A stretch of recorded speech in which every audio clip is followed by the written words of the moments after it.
अगर आईएएस बनने के लिए, आईपीएस बनने के लिए सैक्रिफाइस करना नहीं पड़ेगा, अगर उसके लिए आपको त्याग नहीं करना पड़ेगा, तो आज पूरे इंडिया में हर घर में आपको आईएएस आईपीएस मिल जाएंगे. So when you are entering into this game of UPSC or MPSC, make sure that you have to sacrifice anything which will take you to your goal. लेकिन प्रॉब्लम ये है कि हमें टेंशन होती है, यार दोस्त की एंगेजमेंट है, उसकी बर्थडे पार्टी है, उसकी शादी है, अटेंड नहीं करूंगा तो बोलेगा मैं तेरी शादी में नहीं आऊंगा, एंड ऑल. लेकिन बिलीव मी, जब आप आईएएस बन जाओगे, वो सामने से याद दिलाएगा, भाई इनविटेशन कार्ड नहीं भेजा तूने. समझ रहे हो? तो जो कुछ भी इसके लिए सेक्रीफाइस कर रहे हो, वो जब आप उस पोस्ट पे पहुंचोगे, सब कुछ वर्थ है, सब कुछ. ये जितने भी फोटोग्राफ्स लगे हैं, सर ने जैसे बताया कि जितने भी इंसान सक्सेसफुल हुए, अगर आप उसकी लाइफ स्टोरी देखेंगे तो कहीं ना कहीं एक मोमेंट आता है जहां पे वो इंसान की जो स्ट्रगल है वो पीक पे हो जाते हैं. वो इस मोमेंट पे आपको डिसाइड करना है कि आपको वहां से यू टर्न लेना है या आपको वहां से आगे निकलना है. इन सब लोगों ने डिसाइड किया कि उनको वहां से आगे निकलना है. एंड दैट इज द फंडा ऑफ लाइफ. सक्सेस उन्हीं को मिलता है जो इस स्ट्रगल वाले मोमेंट से आगे निकलने की सोचते हैं. जब भी आपको लगे कि आपके सिर पे बहुत मुसीबत है, जब भी आपको लगे कि आप हर तरह से गिर चुके हैं, जब भी आपको लगे कि आपके पास कोई ऑप्शन नहीं है, तब एक चीज आप अपने दिमाग में लाइएगा कि यही मोमेंट है जहां से आपकी तकदीर बदलने वाली है. क्योंकि डायमंड जो होता है वो जितना ज्यादा घिसता है उतनी ज्यादा उसकी वैल्यू होती है. सोना जो होता है वो जितना ज्यादा तपता है उतनी उसकी वैल्यू होती है. अगर आप जिंदगी में तप रहे हैं, अगर आप जिंदगी में घिस रहे हैं, अगर आपको लग रहा है कि आप हर तरह से मुसीबतों में गिरे हुए हैं, तभी आपकी जो वैल्यू है वो बढ़ने वाली है. और यही मेरा एटीट्यूड रहा है. लोग बोलते हैं कि तुम्हारी फाइनेंशियल कंडीशन ठीक नहीं थी, पापा इलेक्ट्रिशियन थे, मम्मी हाउसवाइफ थी, डायमंड के कारखाने में काम करती थी, उसके बाद उन्होंने मैरिज में रोटियां बनाने का काम किया और उस तरह से मैं पढ़ा. लेकिन जब मुझे पूछा जाता है कि ऐसी कौन सी चीज है आपकी लाइफ में जो आप बदलना चाहते हो, एंड आई सेड नथिंग. क्योंकि अगर वो चीजें नहीं होती मेरी लाइफ में तो शायद आज आपके सामने मैं नहीं होता. तो अगर लाइफ में प्रॉब्लम्स है, अगर लाइफ में स्ट्रगल है, जैसे सर ने बताया struggle is a part of life, and I strongly believe in that. क्योंकि अगर हम दिल्ली में थे, मेरे दोस्त के साथ में निकला बाहर घूमने, तो बोलता है यार ऐसी लाइफ चाहिए, कोई मगजमारी नहीं, आराम से बैठते हैं पूरे दिन एसी वाले कमरे में, बहुत सारे पैसे हैं और कोई टेंशन नहीं, ऐसी लाइफ चाहिए मुझे. मेरे पास ऑप्शन है. बोलता क्या?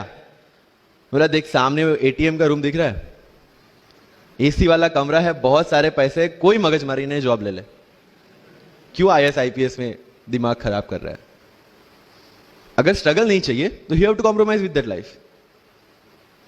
जब भारत वर्ष का सपना चंद्रगुप्त ने देखा, चाणक्य ने देखा, और उस भारत वर्ष को बनाने के लिए जब ये संघर्ष जारी था, और तब नंद के राजा धनानंद की डॉटर दूरदराज से चंद्रगुप्त को प्यार हो जाता है, और जब चाणक्य उनको बोलते हैं कि नहीं तुम्हें उससे दूर रहना है, और तब चंद्रगुप्त बोलता है आचार्य कभी कभी सोचता हूं कि जिंदगी में या ये भारत के सम्राट बनने के लिए इतना त्याग, इतना बलिदान ना देना होता तो.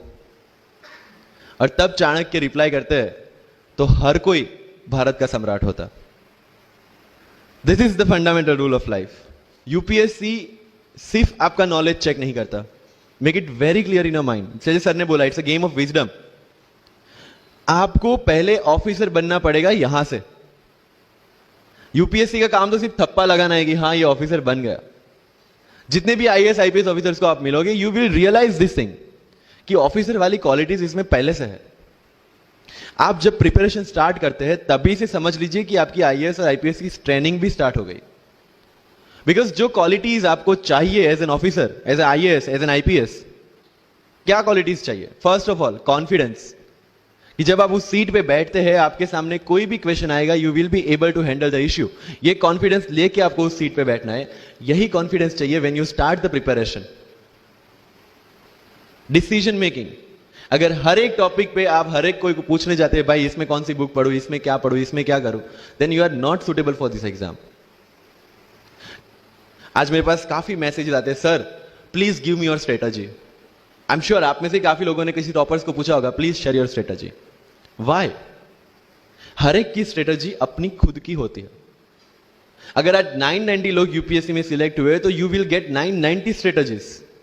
क्योंकि हर एक की स्ट्रेंथ और हर एक की वीकनेस अलग है. You have to understand this. आप कभी डॉक्टर के पास जाते हैं बीमार होके, और कभी डॉक्टर को यह बोला है, सर जो आगे वाले पेशेंट को दी ना, मुझे वही मेडिसिन चाहिए. डिड यू से लाइक दैट? नो, क्योंकि उसकी बीमारी अलग है, मेरी बीमारी अलग है. सेम चीज विद यूपीएससी. आपकी स्ट्रेंथ और आपकी वीकनेसेस अलग है. किसी टॉपर की स्ट्रेंथ और किसी टॉपर की वीकनेसेस अलग है. Why should I walk on the same path, जबकि मुझे पता है कि वो मेरे लिए बना ही नहीं. I have to create my own path. मेरा यूपीएससी का जो बुक लिस्ट है वो अगर आप देखेंगे ना, तो यू विल फाइंड कि ये completely out of the box book list है. मैंने कभी लक्ष्मीकांत नहीं पढ़ी. आई नो यूपीएससी फ्रेटर्निटी के लिए ये बहुत बड़ा स्टेटमेंट है. I never read Shankar IAS. I never read Yojana. I never read Kurukshetra. I didn't do writing practice for mains. मैंने मेंस में GS2, GS3, GS4 का एक एक पेपर, एक ऐसे और ऑप्शनल का एक एक पेपर लिखा है. That's all about my writing practice. Because I knew what are my strengths and what are my weaknesses. Mains में तीन चीजें होती है: handwriting, speed and content. When I was so sure about my handwriting and my speed, why should I waste my time on writing the papers? Instead of that, I focused on improving my content. Getting my point? So if you are the aspirant की जिसको लगता है कि 3 घंटे में मेरे से paper finish नहीं होता, then go for writing practice. Then write as much as you can because you need that. But किसी टॉपर ने 50 पेपर लिखे हैं, 3 टेस्ट सीरीज ज्वाइन किया है, इसलिए मुझे भी करना पड़ेगा. No, that's not the rule in UPSC. किसी ने ये टेस्ट सीरीज ज्वाइन की, मैं वहां चला गया. किसी ने वो टेस्ट सीरीज की, मैं वहां चला गया. No, you have to create your own path. And this was the biggest part of my UPSC preparation. सुनो सबकी, करो मन की. This is applicability of your mind. क्योंकि आपकी स्ट्रेंथ, आपकी वीकनेस आपसे ज्यादा अच्छा कोई नहीं जानता. आपके पेरेंट्स भी नहीं, आपका सबसे क्लोज टीचर भी नहीं. आपको 3 बार चीजें पढ़ के समझ में आती है, किसी को 5 बार पढ़ के समझ में आती है, किसी को 1 बार समझ में आ जाती है. But I want follow the same path जो आगे लोगों ने फॉलो किया है. वो मेरे लिए बना ही नहीं है. I have create my own path. Getting my point? Yes और नो? सो जो मजदूरी है वो सड़क पे एक इंसान 12 घंटे गड्ढा खोद के भी करता है, और एक टॉप कंपनी का सीईओ भी 12 घंटे दिमाग चला के मेहनत करता है. लेकिन how he is different from that person on the road? Because he uses his mind. In UPSC we are suppose to do the same. मुझे पता चला कि भाई लक्ष्मीकांत मेरी मेंस की रिक्वायरमेंट फुलफिल नहीं करता. प्रीलिम्स जैसे सर ने बताया was not into consideration. I know कि उसमें सिर्फ एक ब्रिज क्रॉस करना है, एक हर्डल क्रॉस करना है. अगर मैं प्रीलिम्स में 180 भी लेके आया, 190, इवन 200 भी लेके आया, तो मेंस में तो मैं सबके बराबर ही खड़ा हूं. Why to waste your time and energy on something which is just qualifying? Instead of that put your focus and energy to something, mains and interview, जिसकी वजह से आपको सर्विस मिलना है. Good marks in mains ensure that you are in the list. Good marks in interview ensure that you get the service of your preference. Prelims is about quality. Mains is about quantity. Prelims में always मेरा target एक ही था. जो भी test में देता था, जो भी मैं सॉल्व करता था, I just need to cross 120. That's all. जितना सेफली मैं 120 क्रॉस कर लेता था, I put the paper aside. क्योंकि आज तक यूपीएससी का कट ऑफ कभी 120 से ऊपर गया नहीं और जाने वाला नहीं है. That was very clear in my mind. So minimum risk लेके मैक्सिमम आउटपुट देना, वो प्रीलिम्स का काम था. एंड उसके लिए आपको सिर्फ प्रैक्टिस ही चाहिए. As sir said, there is no separate preparation for prelims. What I did, जनवरी तक मेंस ओरिएंटेड प्रिपरेशन. फरवरी से I started test series. Vajiram में जनवरी से टेस्ट सीरीज स्टार्ट हो जाती है.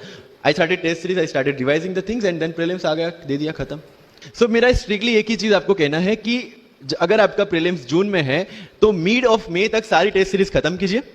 लास्ट 15 डेज में सिर्फ यूपीएससी के प्रीवियस ईयर के पेपर्स कीजिए. तो आपका जो माइंड सेट है वो यूपीएससी एंगल से सेट हो जाएगा. जो पर्सनालिटी टेस्ट लास्ट में यूपीएससी लेता है, इंटरव्यू नहीं है वो. We consider it as interrogation. Interview को इंट्रोगेशन लेके चलता है, वहां पे पूछताछ होगी नहीं. अगर यूपीएससी के इंटरव्यू में 10 में से 9 क्वेश्चन के आंसर भी आप सॉरी सर और sorry ma'am, I don't know कह के देते हैं, उसका कोई इंपैक्ट नहीं पड़ता. इंपैक्ट पड़ता है वो 9 क्वेश्चन न आने का प्रेशर आप कैसे हैंडल करते हैं. आपके पसीने छूट जाते हैं या आप वही टेम्परामेंट के साथ इंटरव्यू कंटिन्यू करते हैं. मार्क्स उस चीज के हैं. मार्क्स है आपकी सोच के. एक ऑफिसर के तौर पे जब आपको आईएएस या आईपीएस की सीट पे बिठाया जाएगा, how will you treat the citizens of this nation? What will be your attitude to each and every person who is going to come and meet you? These things are being tested during UPSC interview. और इस सारी journey में अगर सबसे important कोई चीज है तो that is your learning attitude, और not for UPSC, for life even.